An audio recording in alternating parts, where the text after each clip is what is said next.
I stood alone in my empty dream house, watching the catered food grow cold on tables I'd arranged with such care. 3 years of overtime, every bonus check saved, every weekend spent working extra hours as a financial analyst had led to this moment. This beautiful 3-bedroom craftsman in Portland was supposed to be my triumph. I'd sent invitations 2 months ago to everyone. My parents confirmed. My sister Diane confirmed. My brother Marcus confirmed. Aunts, uncles, cousins, all said they'd be here. 0 people showed up. Then I checked social media and saw them all gathered at Diane's place, champagne glasses raised, celebrating her new BMW. My hands shook as I turned on the porch light. My phone exploded with Dad's name flashing on the screen. His voice came through before I could even say hello. "We need to talk. Now." The panic in my father's voice cut through my disappointment like a knife through warm butter. I pressed the phone harder against my ear, trying to make sense of his words. "What the hell were you thinking buying that house?" he demanded. His tone carried anger mixed with something else I couldn't identify at first. Fear. Maybe. I blinked, confused. "Dad, what are you talking about? I've been planning this for 3 years. You knew about it. You saw the inspection reports. Don't play dumb with me, Neville. Marcus called me 20 minutes ago. He's in serious trouble, and apparently, so are you. My younger brother, Marcus, worked for a mortgage company in downtown Portland.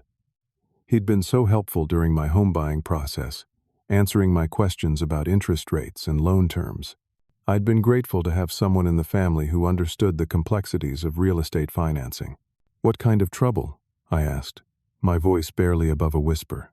The FBI is investigating him for mortgage fraud. And your name is all over it. The room seemed to tilt. I grabbed the edge of my new granite countertop to steady myself. That's impossible. I went through a legitimate credit union. Everything was above board. There are 2 mortgages on your property, my father said. The words came out clipped, precise. Your legitimate one, and another one for $250,000 that someone took out using your identity and credit information. The second loan was approved the same week as yours. My stomach dropped. 2 mortgages? How is that even possible? Marcus processed both applications. The second one was fraudulent. He forged documents, used your personal information, and the money from that loan went straight to your sister. I thought about the photos I'd seen on social media minutes ago. Diane, standing in front of not 1 but 3 luxury vehicles parked in her driveway. A BMW, a Mercedes, and what looked like an Audi. I'd assumed she'd bought 1 car. 3 was excessive even by her standards. Diane bought 3 cars with money stolen using my identity. I said slowly, trying to process this information.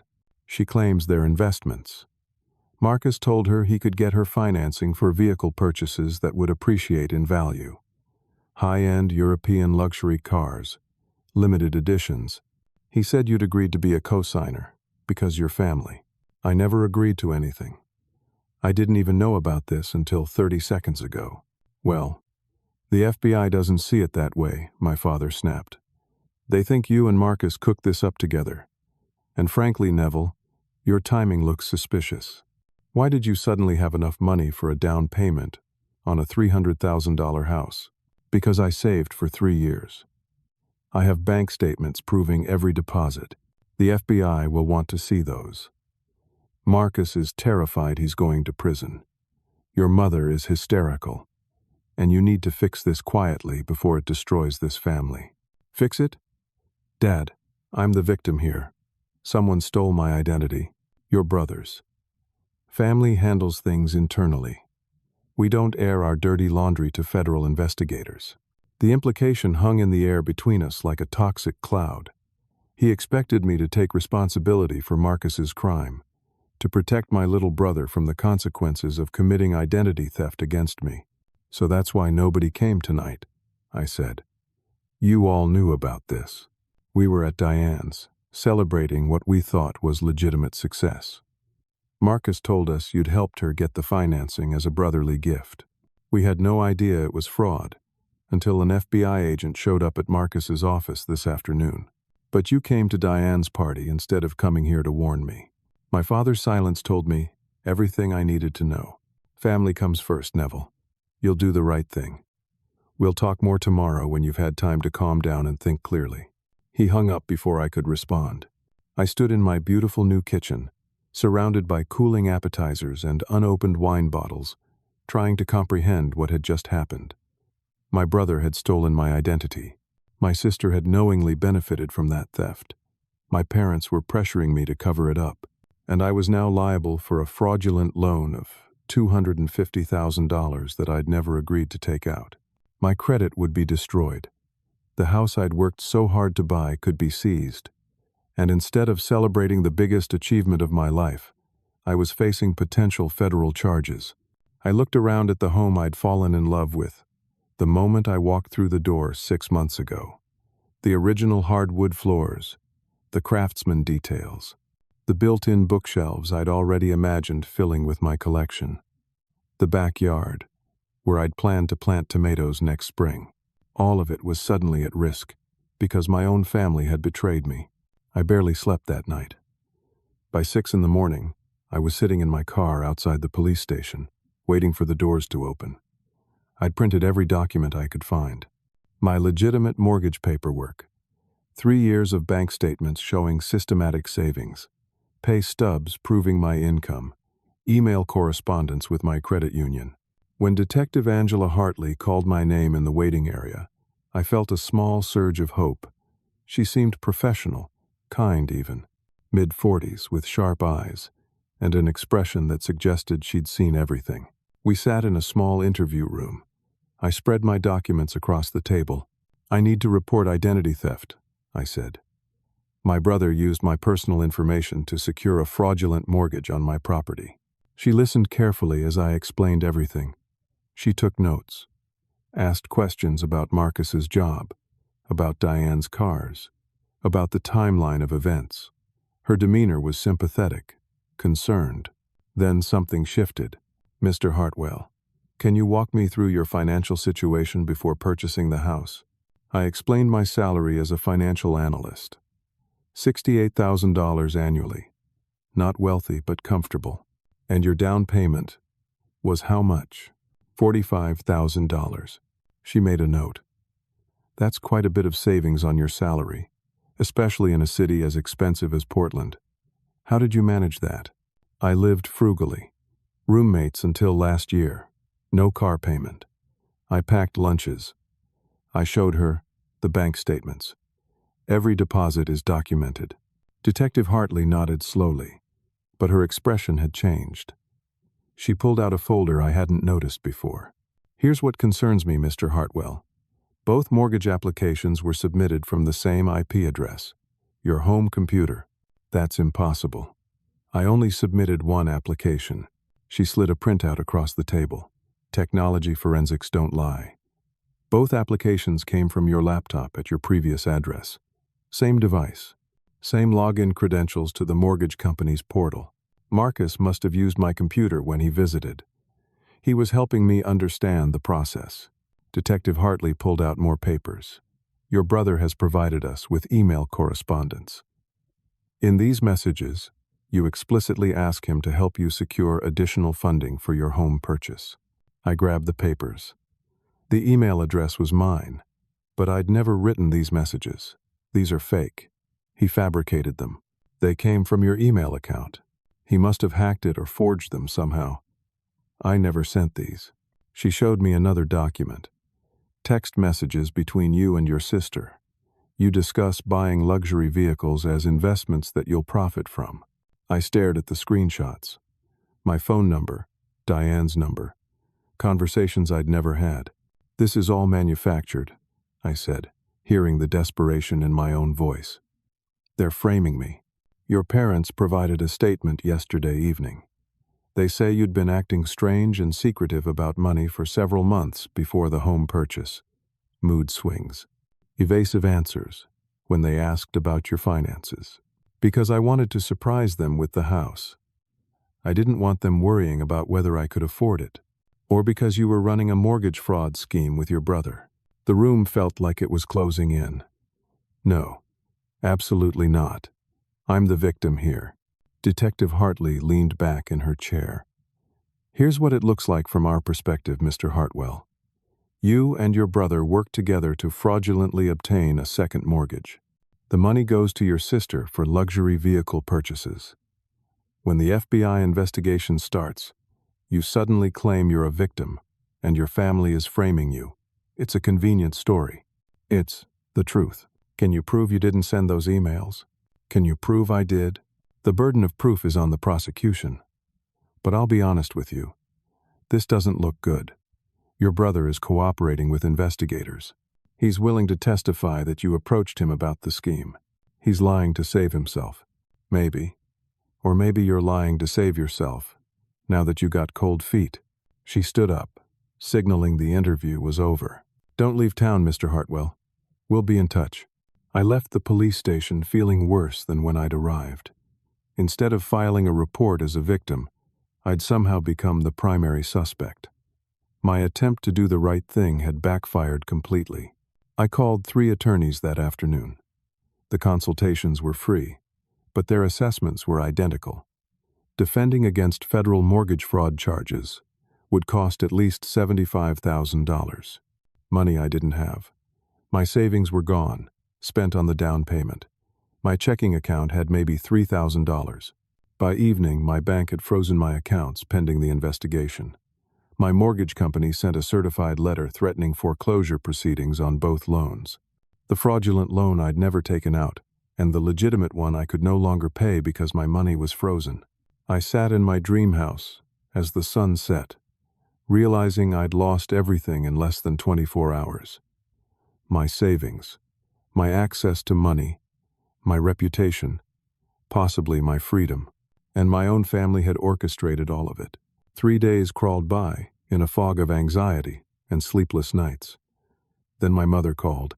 "Sweetheart, we need to have a family meeting. Tonight at 7. Please come." Her voice carried a warmth that felt obscene given the circumstances. But some desperate part of me hoped maybe they'd realize the truth. Maybe they were going to help me. I arrived at my parents' house in the suburbs at 6:55. Marcus's truck was already in the driveway. So was Diane's new BMW. They were all waiting in the living room. Mom, Dad, Marcus, Diane. And a man I didn't recognize, mid-50s, expensive suit, leather briefcase. "Neville, this is Stanley Brooks," my father said. "He's the family attorney. He's going to help us solve this situation." Stanley stood and shook my hand with the firm grip of someone used to controlling rooms. "Mr. Hartwell, I've reviewed your case. You're in a difficult position, but I believe we can make this entire problem disappear." I sat down slowly, suspicious of anything that sounded too easy. My mother was crying softly. "We're so sorry this happened. We just want our family back together." Stanley opened his briefcase and pulled out a thick folder. "Here's what I propose. Marcus will recant his statement to the FBI. He'll tell them there was a misunderstanding, that he misinterpreted your conversations. Diane will return 2 of the 3 vehicles and claim she was confused about the financing arrangements. Your parents will revise their statement to police, saying they were mistaken about your behavior." "That all sounds great," I said carefully. "What's the catch?" Stanley smiled. "Not a catch. A practical solution. You'll need to transfer the deed of your house into a family trust. Your father will serve as trustee. This protects the asset from potential legal seizure during the ongoing investigation." "Transfer my house to them?" "Temporarily," my father interjected. "Just until this blows over. Then we'll transfer it back to you. You can continue living there rent-free. It's purely a protective measure." Marcus leaned forward, his expression earnest. "It's the only way, Neville. If we all maintain our current stories, we all go down. But if we work together, we can fix this." Diane started crying. "I didn't know it was fraud. I swear I didn't. Marcus told me you'd approved everything, that you wanted to help me build equity through vehicle investments." The performance was almost convincing. Almost. Stanley pulled documents from his briefcase. "I have the trust papers ready. We can execute them tonight. The sooner we act, the better our chances of resolving this favorably. I need to review these, I said, reaching for the papers. My father's voice turned cold. Review them? You don't trust your own family? I just want to understand what I'm signing. Stanley's smile didn't reach his eyes. Of course, take them home. But I need to emphasize the time sensitivity here. The FBI is building their case. Every day we delay makes the situation worse. I need your signature by tomorrow evening at the latest. And if I refuse? My mother sobbed louder. Please don't say that. If you refuse, my father said quietly, we'll maintain our current statements. You'll face this alone. Marcus will testify that you masterminded the fraud. Diane will testify that you promised her the cars were legitimate investments. We'll tell prosecutors about your financial stress, your secretive behavior, your sudden ability to afford a house. You'll throw me to the wolves to protect yourselves. We're trying to protect the family, my father said. All of it, including you. But you have to meet us halfway. Stanley gathered his papers. Think about your nephews, your nieces. Do you want them growing up visiting their father and uncle in federal prison? Do you want to destroy this family over a misunderstanding? This isn't a misunderstanding. This is fraud. It's only fraud if we let it be, Stanley said smoothly. Families have disagreements. Families make mistakes. But families also solve problems together. You have 24 hours, Mr. Hartwell. I took the documents and left without saying goodbye to anyone. Back in my house, I spread the trust papers across my dining room table. The legal language was dense, deliberately confusing. But certain phrases jumped out. Irrevocable trust, sole discretion of trustee, no right of contest, by grantor. If I signed these papers, I'd be giving away my house permanently. The promises about living there rent-free, about getting it back later, were just words. Nothing in the actual documents guaranteed any of that. My phone buzzed with a text from Marcus. Please do the right thing. I can't go to prison. I have kids. Then maybe you shouldn't have committed identity theft, I typed back. His response came immediately. We're family. Family protects each other. I didn't respond. I had 24 hours to decide between losing everything or losing everything. Either way, I was destroyed. I couldn't sleep again that night. Around 2 a.m, I sat at my laptop, staring at the trust documents Stanley had given me. Something about the trust name kept nagging at me. Brooks Family Asset Trust. I opened a browser and searched property records for Oregon. The county assessor's website let me search by owner name. I typed in the trust name. 17 results appeared. 17 properties across Oregon and Washington, all owned by this trust. I clicked through them one by one, my confusion growing into horrified understanding. One property was a Craftsman house in Beaverton. The address seemed familiar. I searched my email for my Uncle Gerald's old address. It matched. Uncle Gerald was my father's younger brother. He'd lost his house to foreclosure about 10 years ago. The family story was that he'd made bad investments, couldn't keep up with payments. It had been sad but inevitable. At least, that's what we'd been told. But according to these records, the house hadn't gone to the bank. It had gone to Brooks Family Asset Trust. I kept searching. Another property in Seattle.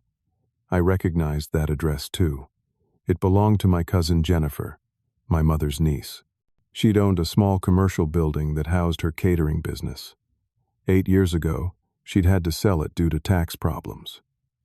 Lost her business, lost everything, except she hadn't sold it.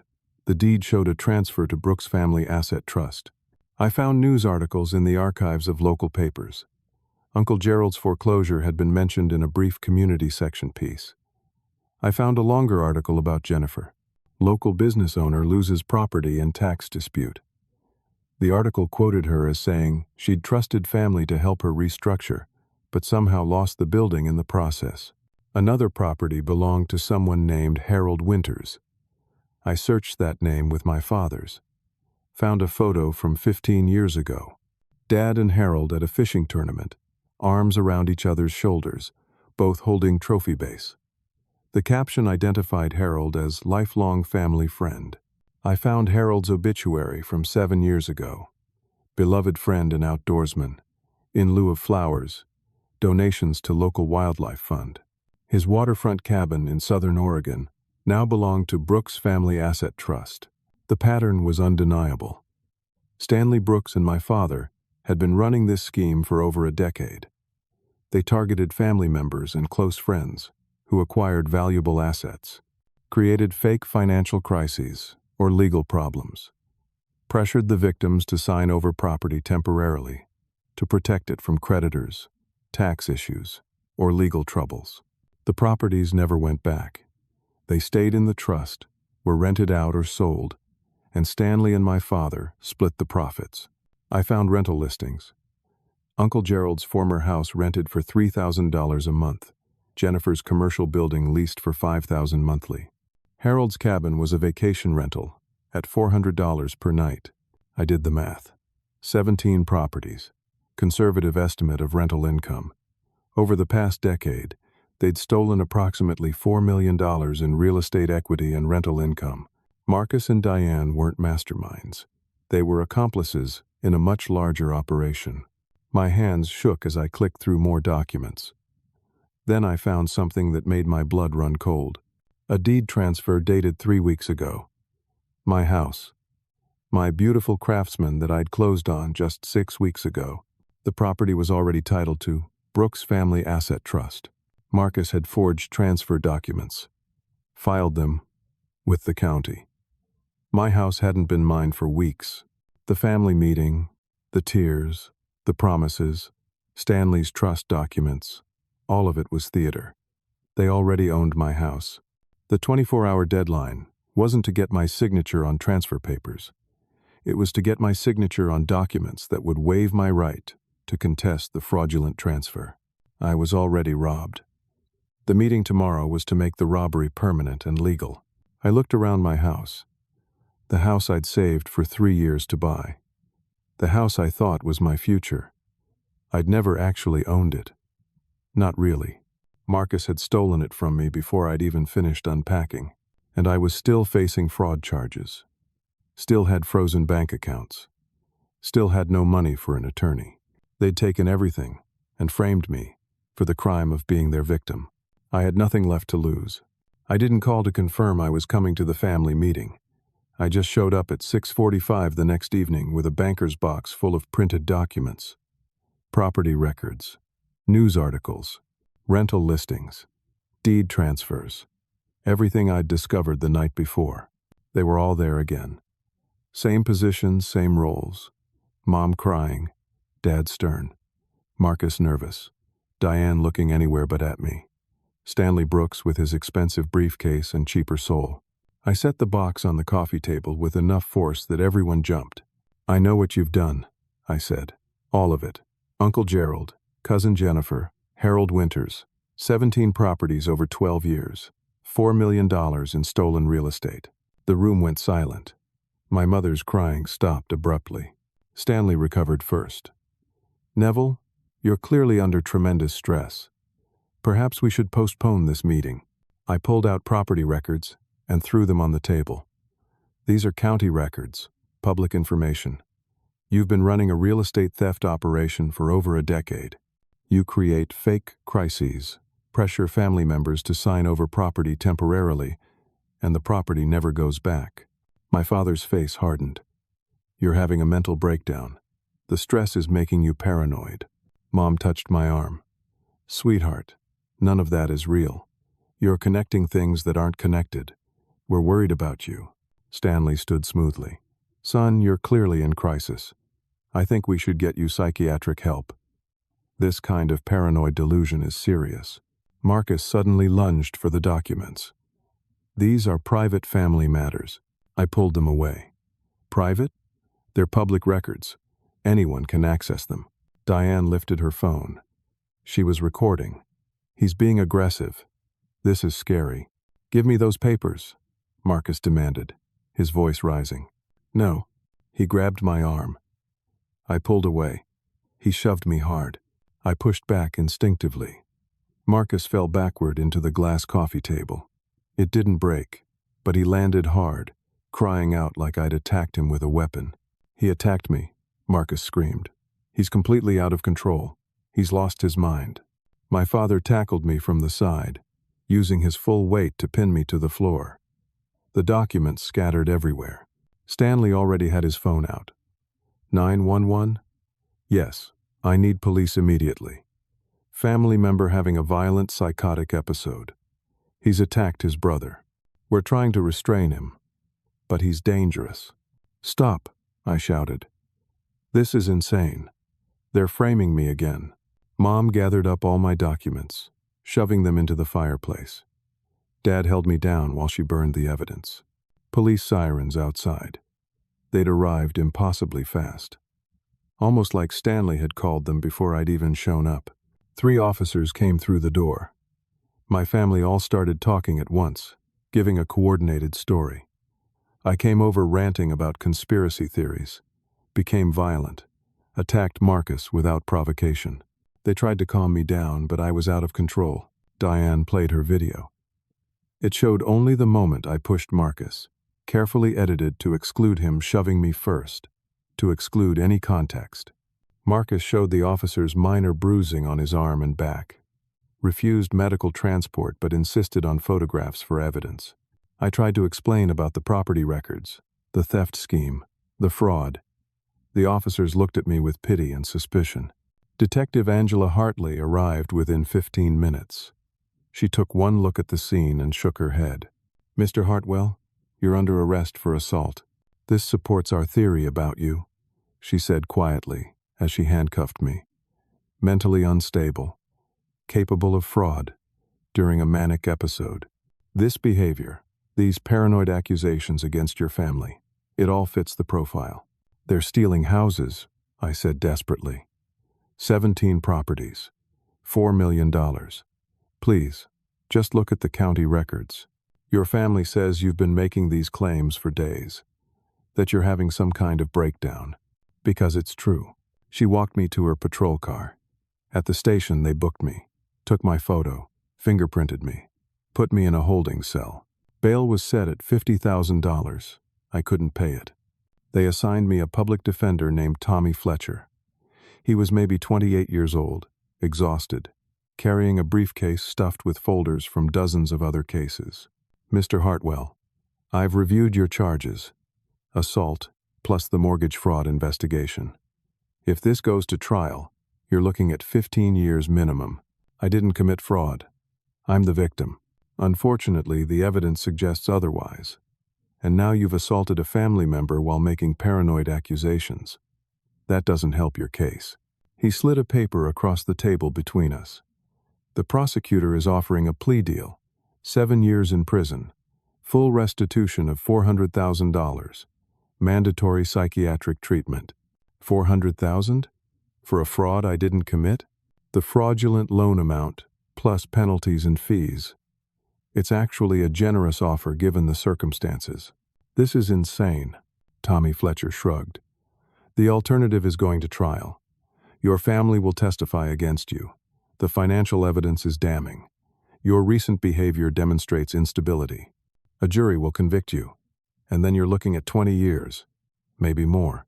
I have evidence. Property records showing they've been stealing houses for years. Your public defender looked uncomfortable. Your family says those accusations are delusional, that you're having a mental health crisis. Honestly, Mr. Hartwell, claiming your entire family is part of a decade-long criminal conspiracy isn't helping your case. It makes you sound paranoid. Because they are part of a conspiracy. The plea offer expires in 72 hours. I strongly recommend you take it. 7 years is better than 20. He left me alone in the cell, with my thoughts and my terror. I'd tried to expose them, and they destroyed me. Again, on my second day in jail, a guard told me I had a visitor. I wasn't expecting anyone.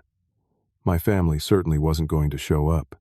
The woman waiting in the visitor's room was in her early 40s, well-dressed, with determined eyes that reminded me of someone, though I couldn't place who. "Mr. Hartwell, my name is Paige Sullivan. I'm Jennifer's daughter. Jennifer. My cousin who'd lost her business property 8 years ago.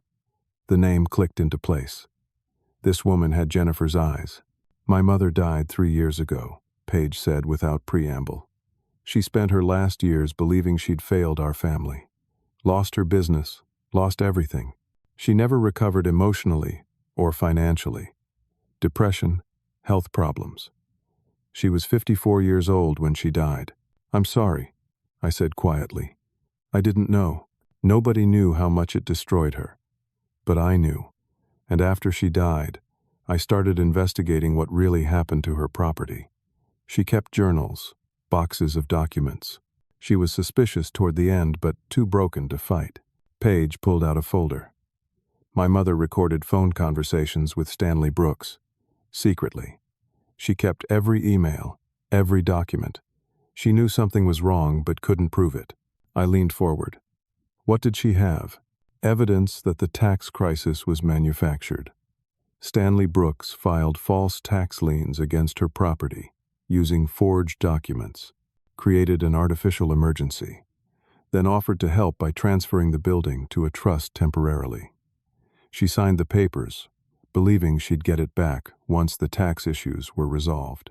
The tax issues that didn't actually exist, I said. Correct. Paige opened the folder. I hired a forensic accountant, using inheritance money my grandmother left me. We've been building a case for 2 years. The trust was never properly registered as nonprofit. Property transfers violated Oregon trust laws. Stanley Brooks isn't even licensed to practice law in Washington state, but he executed transfers there anyway, and nobody ever reported the rental income to the IRS. They committed tax fraud too. 17 years of unreported income. My husband Derek is an FBI financial crimes investigator. Different district, Seattle. He's reviewed the evidence informally. He thinks there's a federal RICO case here. RICO? Like Organized Crime? Racketeer Influenced and Corrupt Organizations Act. It's what they use for criminal enterprises. Your father and Stanley Brooks have been running an organized fraud operation for over a decade. But here's the problem. Most of my mother's evidence is 9 years old. We need current proof of active fraud. You need someone on the inside. Paige nodded. Someone who can get them to discuss the scheme on record. Someone who's currently their target. Someone they think is desperate enough to cooperate. You want me to wear a wire? The FBI won't officially help yet. Derek is doing this off books. But if you can get your family to admit to the property thefts on recording, we can build a federal case. You'd get immunity, help take down the operation. And if it doesn't work, Paige's expression was grim. If they suspect you're recording, they might kill you. They're facing life in prison for RICO. People have disappeared before. What people? 2 others who got suspicious. One was ruled a suicide. Overdose of prescription pills. The other is still a missing person. Never found. My cousin Jennifer. The suicide. Paige's eyes filled with tears. The coroner said accidental overdose. But my mother had never taken that medication before in her life. The prescription was written 3 days before her death. She'd told me the week before that she was going to hire an attorney. They killed her. I believe so. But I can't prove it. That's why we need this. For my mother. For everyone they've stolen from. If I do this, I need to get out of jail first. Paige pulled out paperwork. I'm posting your bail. Using my house as collateral. $75,000. Why would you risk that? Because my mother died, thinking she was a failure. Died believing she'd lost everything through her own incompetence. I want them to pay. I want everyone to know the truth. The plan was dangerous. If my family suspected anything, I'd disappear like the others. But I had nothing left to lose. I was already facing 7 years in prison for crimes I didn't commit. I'll do it, I said. Paige pulled out more documents. Derek has been building a file. As soon as I post bail, your family will contact you. They'll pressure you to take the plea deal. You'll suggest meeting to discuss accepting their terms. We'll fit you with a wire. You get them to admit to the property thefts, the scheme, Everything. Then FBI moves in. What if they don't talk? They will. People get cocky when they think they've won. They think you're broken, desperate, defeated. They'll want to gloat. Explain how clever they've been. Justify what they've done. How do you know? Because that's what they did to my mother before she died. Explained exactly how they'd stolen her property. Told her she was foolish to trust family. Made her feel like it was her fault. Paige's hand shook slightly as she signed the bail documents. For my mother, she said. And for everyone else, they've destroyed. 2 hours later, I walked out of jail. My phone had 17 missed calls. 15 were from my mother, 2 from Marcus. I called my mother back. She answered on the first ring. Oh, sweetheart, thank God. We've been so worried. Please come home. Let's fix this together. I can't do 7 years, I said, making my voice sound broken. I'll take your deal. Oh, honey, come to the house tonight. 8 o'clock. We'll make everything right. I hung up and looked at Paige, who'd been waiting in the parking lot. They took the bait, I said. She handed me a tiny device, no bigger than a shirt button. The FBI is 3 blocks from your parents' house. Derek will be monitoring. If anything goes wrong, say the word lighthouse, and they'll raid immediately. And if I can't say it, then I'll be coming in anyway. You'll be wired the whole time. We'll hear everything. I looked at the small device in my palm. My entire future, maybe my life, depended on getting my family to confess their crimes while I wore this wire. What choice did I have? Nothing but forward. FBI agent Derek Sullivan met me in an unmarked van at 6 o'clock. He was mid-40s, competent, with the quiet authority of someone who'd done this hundreds of times. He fitted the wire himself, hiding it in my belt buckle. If they ask you to change clothes, refuse. Say you're comfortable. Don't give them any reason to have you remove the belt. Keep your hands away from your waist. Act natural. How do I act natural when I'm this terrified? Use the fear. They expect you to be scared. You're about to sign away 7 years of your life. Fear is appropriate. Derek's expression softened slightly. You're doing a brave thing, Neville. For a lot of people, I'm doing it because I'm out of options. Still brave. At 7:45, I pulled up to my parents' house. Every window was lit. The same cars in the driveway as last time. I walked in without knocking. They were all there, arranged like actors in a play. Mom on the couch, tissues in hand. Dad standing by the fireplace, stern and patriarchal. Marcus in the corner, looking nervous. Diane by the window, arms crossed. Stanley Brooks at the dining table, his briefcase open, documents spread out like a legal feast. Neville, my mother said, rushing over to hug me. We're so glad you came to your senses. I sat down heavily in the armchair, the one that faced everyone. The FBI had told me to position myself so my voice would carry clearly.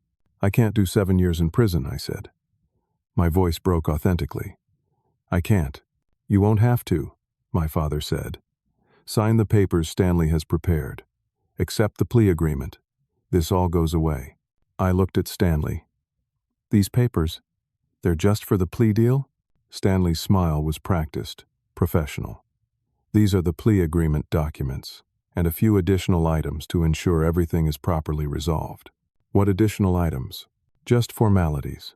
Waivers of future claims. Standard legal protections. I need to understand something first, I said. I looked directly at my father. How did you do this to Uncle Gerald? The room temperature dropped 10 degrees. Stanley immediately interjected. We're not discussing other family matters. Let's focus on resolving your situation. But I need to know, I pressed. I looked at each of them. Uncle Gerald, Cousin Jennifer, Harold. Did they figure it out like I did? Neville, my mother said nervously. This isn't helpful. You've been stealing houses for over a decade, I continued. 17 properties. How did none of them fight back? My father's face hardened. You're making paranoid accusations again. We discussed this. I stood up, letting emotion show. If I'm going to lose everything, I at least deserve to know how you've been doing this. How you've been stealing from family for years." Stanley stood too. "Young man, you need to calm down and focus on your own situation." "My own situation is that you've already stolen my house," I shouted. "You forged transfer documents 3 weeks ago. You already own it. That meeting last week was just to get me to waive my rights to contest the theft." "Sit down," my father commanded. Instead, I moved closer. "You steal houses. You target family members who work hard and buy property. You create fake crises, fake tax problems, fake legal troubles, fake foreclosures, and you pressure them to sign over their property to protect it. Except it never comes back." "That's enough," Stanley said sharply, but my father's anger overrode his caution. "You self-righteous little bastard. We gave you a choice. We gave Gerald a choice. We gave Jennifer a choice. They got greedy. They faced consequences." The confession had started. I needed more. "What consequences?" I asked quietly. Marcus suddenly spoke up. "Jennifer threatened to go to the FBI. She had to have an unfortunate accident with her prescription pills." "Oh God," Diane said. "Marcus, shut up." Stanley tried to regain control. "Everyone needs to stop talking right now." But my mother was crying, the guilt finally breaking through. "We did this for you kids, to build generational wealth. The trust was supposed to provide for everyone. By stealing from family members? By murdering Jennifer?" "We didn't murder anyone," my father said. "Jennifer's death was accidental. An accident you caused by forcing pills down her throat." "She was going to destroy this family," my father shouted. "Everything we'd built over 12 years. She was going to take it all down over one building." "So you killed her," I said. My father advanced on me. "We've acquired 19 properties. 19, worth over $6 million. That's your inheritance. That's your future. And you want to throw it away over principles? Principles? I stole from you. Marcus committed identity theft. Diane helped. You're all criminals." Stanley was frantically trying to stop this. "Stop talking." Everyone stopped talking, immediately. But the dam had broken. "It's not stealing when they sign the documents," Stanley shouted. "It's legal transfer. Voluntary. Nobody was forced to do anything. They were coerced through fraud," I said. "You manufactured crises that didn't exist." "Prove it," my father said. "You think you're the first to figure this out? Jennifer figured it out. Harold figured it out. They learned to stay quiet. Because you killed them." Marcus stood up. "Anyone who threatens to expose us learns that family loyalty matters more than individual greed." The confession was complete. Fraud, extortion, murder, and right on cue, the front door exploded inward. "FBI. Nobody move." 8 agents poured into the house, weapons drawn, voices commanding. I dropped to the floor, as instructed, hands visible. Derek Sullivan led the team. "Stanley Brooks, Marcus Hartwell, you're under arrest for conspiracy to commit wire fraud, racketeering under the RICO statute, and conspiracy to commit murder." My father tried to run. 2 agents tackled him before he made it 3 steps. Diane was screaming. "I didn't know about the murder. I just drove the cars. I didn't know." Mom collapsed on the couch in shock, hyperventilating. They were all cuffed, rights read, led out one by one to waiting vehicles. Stanley Brooks tried his lawyer speech even in handcuffs. "You can't use that recording. It's entrapment. I'll have this thrown out." Derek smiled coldly. "Your client just confessed to 17 years of federal crimes. We have financial records from 18 victims who've come forward in the past 72 hours. We have property documents. We have tax records. This wire just confirmed active conspiracy. You're done." As they led my father past me, he spit in my direction. "You destroyed this family." "No, Dad. You did that. A long time ago. When they were all gone, I sat on the floor of my childhood home, shaking. Derek helped me remove the wire. "You did good," he said. "Extremely good. That confession was clear as crystal. I felt numb. They killed Jennifer. She was family. And they killed her. Detective Angela Hartley arrived, her expression apologetic. "Mr. Hartwell, I owe you an explanation. When you first reported the fraud, flags went up in our database. Brooks Family Asset Trust was already under investigation. We had to make you look like a suspect to keep your family confident. You knew? I spent 2 days in jail. We needed them to feel safe, to make mistakes, to target you openly. It worked. Your arrest made you the perfect sympathetic victim and motivated insider. I know it was hard, but it worked." She showed me paperwork. The assault charges were never officially filed. That was staging to make your family think you were desperate. I should have been angry, but I was too exhausted. Over the next 3 months, everything unraveled publicly. All property titles were reviewed and reversed. 17 families got their homes and buildings back. Uncle Gerald's kids got his house. Jennifer's children, Paige and her brother, reclaimed their mother's commercial building. My house was fully restored to my name. Both mortgages voided completely. The criminal trials moved quickly with so much evidence. My father was sentenced to 23 years in federal prison. Stanley Brooks got 30 years as the mastermind, and for abusing his position as an attorney, Marcus received 15 years. Diane, who cooperated and testified against the others, got 5 years. My mother, proven to be an active participant who'd helped coerce victims, received 12 years. The FBI's investigation uncovered evidence that Jennifer's death hadn't been accidental. Pills had been administered forcefully. My father and Stanley Brooks faced additional murder charges. The missing person case was reopened. They found remains on property owned by the trust.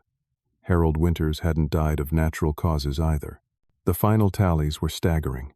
19 properties, $6.2 million in stolen assets, 2 murders, 1 missing person found deceased, 14 families destroyed. But 14 families also got justice. The day I finally moved back into my house, properly and permanently, Paige and her family threw me a real housewarming party. 120 people showed up. All the victims and their families. Uncle Gerald's children, Harold Winters' niece and nephew, who inherited his cabin, Jennifer's brother, and his kids. Strangers who'd become family through shared trauma and justice. We filled my house with laughter and food and warmth. The home I'd worked so hard to buy finally felt like it was meant to feel. Paige found me on the back porch as the sun set. "My mother would have liked you," she said. "She always said the truth matters more than comfort. I'm sorry I couldn't save her. But you honored her. You made sure her death meant something. That's more than I could have hoped for." Derek joined us, beer in hand, to justice, and to stubborn people who don't give up. We raised our glasses. I looked through the window at my house full of people, real people, honest people, people who celebrated success instead of exploiting it. My parents had taught me that family comes first. They were right, just not the way they meant. Family loyalty, family protection, family love. But they'd confused family with blood. Blood is just biology. Family is choice. Family is people who celebrate your victories instead of stealing them. Family is people who support you instead of framing you. Family is showing up to your housewarming instead of skipping it to benefit from your stolen identity. I'd lost my biological family, but I'd gained something more valuable. A chosen family built on honesty and shared healing. The house was still my dream house, but now it was filled with the right dreams, not isolation and betrayal, connection and truth. Material things can be stolen. Houses, money, cars, but integrity can't be taken. Courage can't be confiscated. Justice might take time, but it has a way of emerging. Sometimes the bravest thing you can do is stand alone against the people who should love you. Sometimes the hardest truth is that the people closest to you are the ones hurting you most. Sometimes family means having the courage to say this is wrong, even when everyone tells you you're crazy for saying it. I bought my dream house. Nobody came to celebrate it, But in the end, I gained 120 people who understood what celebration really means. That's not a loss. That's a transformation. Now, I want to hear from you. Have you ever had to stand up to family when you knew they were wrong? Have you experienced betrayal from people you trusted most? How did you find the courage to choose truth over comfort? Leave your thoughts in the comments below. Your story might help someone else who's struggling with similar situations. And if this story resonated with you, please hit that like button, subscribe to the channel for more stories about resilience and justice, and share this with someone who needs to hear that standing up for yourself is worth it. Thank you so much for listening to my story. I hope it reminds you that your integrity is worth more than anyone's approval, and that real family is built on respect, not obligation. Take care of yourselves, trust your instincts, and never let anyone convince you that loyalty means accepting abuse. Until next time,